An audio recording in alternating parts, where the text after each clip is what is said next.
শোনো বৌমা, আমার ছেলে কিন্তু তেল ঝাল মশলা বেশি খেতে পারে না।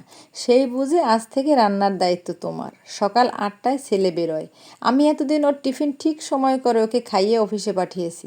আজ থেকে সংসার তোমার। সব তোমার মতো করে টাইম মেনে করো। ছেলেকে না খেয়ে যেন অফিসে না যেতে হয়। আর শুনে রাখো, আমার ছেলে ওই বড়ই হয়েছে, ওর ছেলে মানুষই যায়নি। জলটাও মাকে এগিয়ে দিতে হবে, তবে খাবে। তাই আজ থেকে আমার ছুটি। ওর সময় মতো সব কিছু এগিয়ে দেওয়া। অফিসে যাবার সময় গেঞ্জি, জায়গা, ওয়ালেট, বেল্ট, রুমাল সব এক জায়গায় করে রাখবে, নইলেই রণমূর্তি।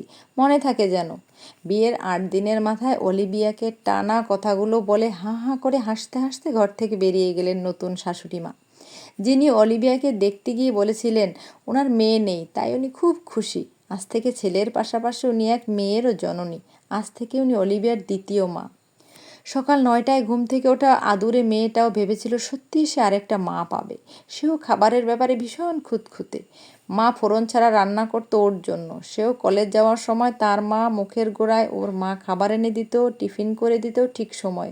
সেও বেরোবার সময় ওড়না, রিস্টওয়াচ, রুমাল সব ওর মা এক জায়গায় করে রাখতো, নইলেই ঠিক ওর বরের মতো রণমূর্তি। তবে আজ হঠাৎ করে 8টা দিনের ভেতর মেয়েটার সব অভ্যেস তো বদল করতেই হবে। তার সাথে সাথে একটা মায়ের মতো দায়িত্ব ঘাড়ে নিতে হবে তাকে, এবং তাতে যেন কোনো খুঁত না থাকে, এও তাকে দেখতে হবে। মাথা কাজ করছিল না অলিভিয়ার। কি করবে কিছু বুঝে উঠতে পারছিল না। কাকে বলবে, কার থেকে পরামর্শ নেবে, কী বা বলবে, এসব ভাবতে ভাবতে সেই রাতে মাথা ভরা চিন্তা নিয়ে ঘড়িতে ভোর 5টায় অ্যালার্ম দিয়ে বালিশের মাথায় রাখল অলিভিয়া। পরদিন চোখ খোলা মাত্রই ধরপড়িয়ে মোবাইলে চোখ রাখতে চক্ষু চড়ক গাছ।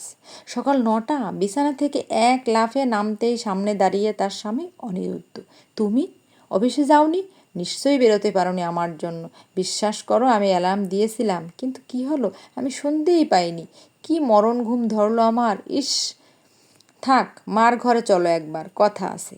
অলিভিয়ার সারা শরীর ঠান্ডা হয়ে এলো। নতুন এক পরিবেশে, পাশে যেন কেউ নেই। খুব ইচ্ছে করছিল তার মায়ের আঁচলটা শক্ত করে ধরতে, তাতে যেন একটু জোর পেত সে। কিন্তু তার মা অনেক দূরে। কিছুই ভাবার আগেই কি হলো, চলো। শাশুড়ি মা মুখ চুন করে বসে আছেন। অনিরুদ্ধ ঢুকলো, পেছন পেছন অলিভিয়া। সবাই চুপ, কেউ কোনো কথা বলছে না। অলিভিয়া বলে উঠল, মা, আমি অ্যালার্ম দিয়েছিলাম, কিন্তু।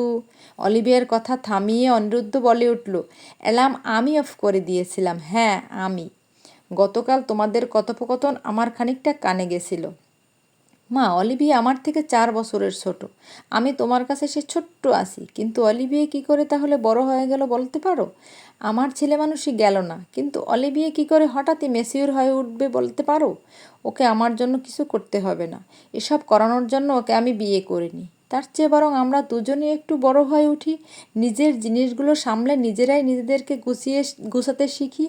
তুমি একটা কথা ঠিক বলছো, আজ থেকে তোমার ছুটি। এতদিন তুমি সব করেছো, তার কোনো মূল্য নেই, শোধও করতে পারবো না।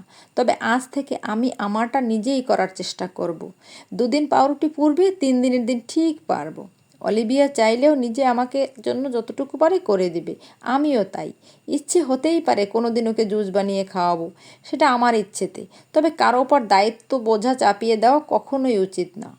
চিরকাল চিরটা দিন তো উচিত শিক্ষাই দিয়ে এসেছো মা, তবে আজ কেন ভুল হবে? তোমার কাছে বড় না হওয়া ছেলেটার স্ত্রীও তার মায়ের সেই ছোট্ট মেয়ে। তাকেও বড় হওয়ার সময় দাও, আমাকেও সুযোগ দাও। আমরাও এভাবে ধীরে ধীরে দায়িত্ববান হয়ে উঠি একসাথে, একইভাবে। অবাক পলকে স্বামীর দিকে তাকিয়ে রইল অলিভিয়া। 2 চোখ দিয়ে অনবরত অশ্রু বইতে লাগলো, অবশ্যই আনন্দ অশ্রু।